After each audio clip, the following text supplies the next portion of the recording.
When we get a new piece of equipment or accessory, we generally take it out of the box and start using it. But there's important documentation contained in those packing materials. If you look around, you'll probably find a Material Safety Data Sheet, or an MSDS. This is a document required by the United States Department of Labor, Occupational Safety and Health Administration, or OSHA. If you want more information on OSHA, you can find it on their website at osha.gov. You might also hear this referred to as a Safety Data Sheet, or SDS. It is exactly the same thing as a Material Safety Data Sheet. There's just different names that we use depending on where you are in the world.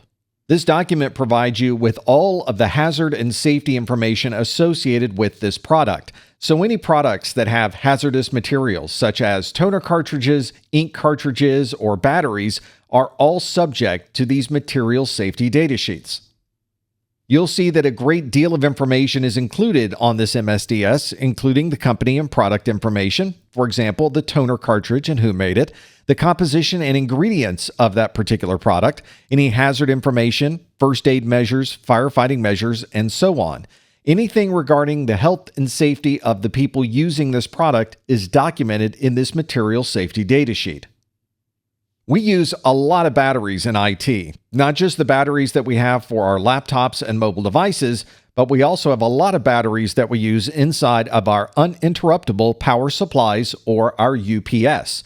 There might be one or many of these battery types inside of those UPS systems, and of course we need to understand how to properly dispose of all of these batteries.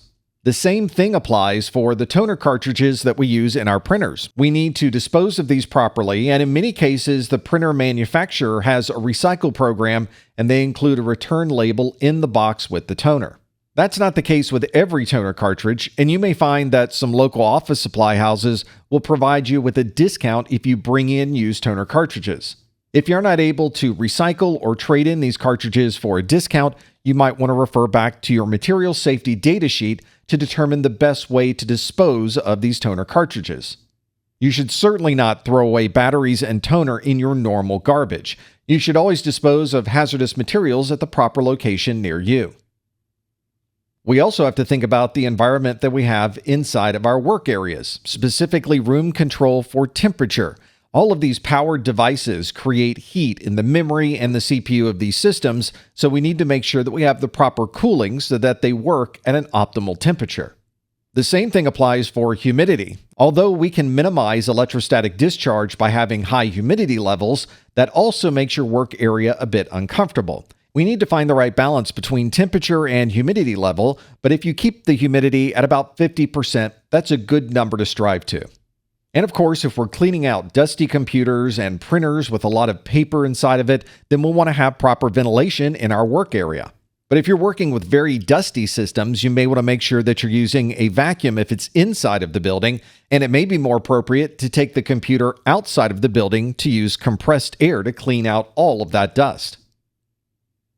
We often think of a UPS as a single unit that sits under our desk or it slides into a rack. But in an entire building, a UPS can be quite large, an entire room full of nothing but batteries. It's important to know how to manage, maintain, and keep all of these systems up to date and running well. We have to use these UPS systems for our backup power in case we lose main power to our facility. And of course, if you have undervoltage events or power surges, your UPS can help protect you against those as well. You may be using a standby UPS that switches over from regular power to the battery source. There's usually a small delay during that switching time frame. You might be using a line interactive UPS, so as you lose voltage on the main line, your battery begins to provide additional power. Or perhaps you have an online UPS where you're always running from the battery, and the main power is simply there to continue to charge all of those batteries. The UPS, of course, is providing more than simply power for your computer. It may have features that provide auto shutdown when you're not anywhere nearby. You may be able to get different sizes of UPS to provide different capacities of power. The number of outlets on the UPS can also be customized, so you get a system that can support many different units. And phone line and Ethernet power suppression is often built into a number of these uninterruptible power supplies.